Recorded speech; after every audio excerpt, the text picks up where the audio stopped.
a rowdy crowd of constituents inside Edgewood Middle School. Well, President Trump is doing a great job. Oh, don't worry, Congressman. They're not saying boo. They're saying boo because you're doing a great job. Wait, what? I'm being told I'm wrong, and they do, in fact, hate the job you're doing. Sorry. And welcome to another day in America where Speaker Mike Johnson sent Congress home for an early summer recess to avoid voting on the release of the Epstein files. And I am now sure that all of these elected officials are dying to get back to D.C. as we have yet another story of a GOP town hall not going well since actual voters showed up and they are actually pissed off. So go ahead, hit subscribe to Really American Media as we head to the heart of Trump country in southern Ohio, just a few miles away from where J.D. Vance grew up and learned to make sweet love to a couch. But just outside the town hall, even in this majority Republican town next door to Vice President J.D. Vance's hometown, protesters held their signs high as voters walked out. I'm out here because the people deserve better than what we're getting right now. Yes, you do deserve better, but you also deserve what you voted for. And 63% of that part of Ohio voted for Trump.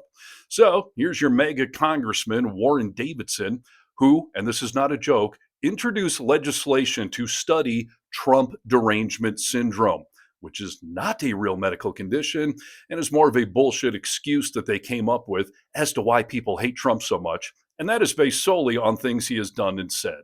Oh, the nerve. But the congressman is about to get a healthy dose of his own Trump derangement syndrome shoved right in his MAGA face in the place that he calls home by his own voters. My biggest issues, I've got two.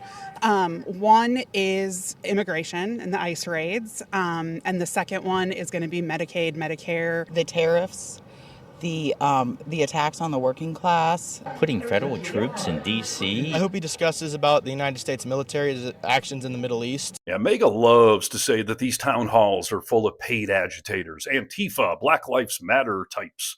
So as we go through these clips, please note that all of these people are middle-aged white folk who could not be more Ohio if they had Buckeyes coming out of their ears. And just so you know, a Buckeye is a nut, just like a MAGA voter. I'm right outside of Edgewood Middle School in Trenton, but inside that auditorium during a packed town hall, Congressman Warren Davidson faced a crowd that was anything but quiet. Yeah, welcome to FAFO, where MAGA is fucking around and the rest of America is finding out that this is not what they thought they were voting for. And they're getting vocal, which I love, but politicians hate. Security tried to quiet the crowd as the congressman waited to say anything. Yeah, they tried and failed to quiet the crowd. So let's get into some of the Q&A. Now, in an attempt to limit the lippiness of his voters, he asked the crowd to pipe down and instead just write down their questions. So let's see how that plan worked out.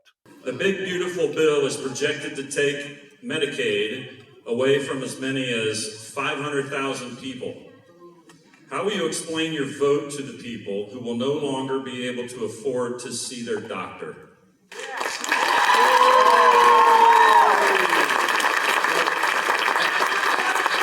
As I said early on, the only people who are losing access to Medicaid aren't affected in Ohio because we didn't add illegals to Medicaid coverage. And able-bodied working-age adults. And I honestly think most of them will still keep access to Medicaid because they'll probably get a job or they'll probably go to school. And lots of people are hiring, so I think most of them aren't going to lose anything. It's going to be great. It's hilarious that he ends that by saying, it's going to be great, which seemed to win over nobody. And don't fall for his BS Republican gaslighting that there's a bunch of able-bodied adults just freeloading off Medicaid. Most of those people are predominantly poor, middle-aged to older women, many with limited education, and have left the workforce to care for family, or they've got a job that is low-paying and doesn't offer health insurance. And that describes a lot of people in the Buckeye State. So, next question. How do you justify or feel about the deployment of the National Guard in American cities while being such a supporter of small government reach?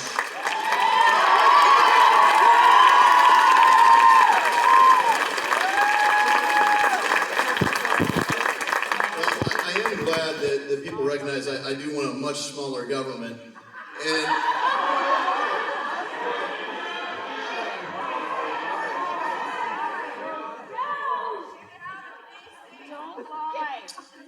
And so even in the most libertarian, super small government construct, one of the most basic phrases is, don't hurt people and don't take their stuff. And since Cain and Abel, people have had a hard time with that.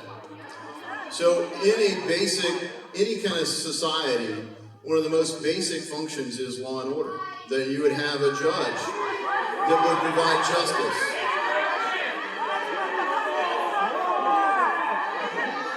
Yeah, people laughed at his gaslighting answer, since you can't both want small government and be all in on having troops in our cities in clear defiance of the Constitution. And I just got a call from the Libertarian Party. Oh, they're relaying into my ear right now. They would like you to leave them the hell out of this. This question comes from Alan out of Cincinnati. I would like to answer the question. I'm not going to talk over you. So if you want answers, then listen to the answers. Because there are some... Right. He won't speak over you. He'll just speak down to you.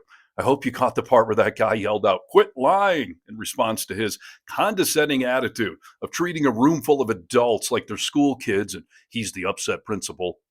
So, Washington, D.C. isn't a safe city. There are a number of cities in the country that aren't safe.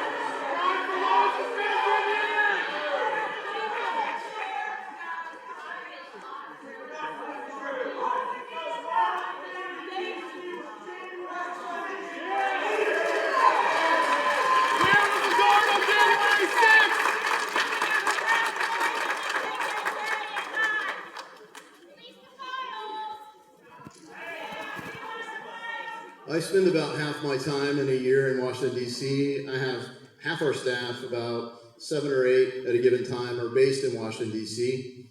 And of those handful of staffers, over the past few years, 2 of them have had their car stolen. One of them had their car broken into and was robbed at knife point. Knife cut on his throat with a robbery. That's just our small office.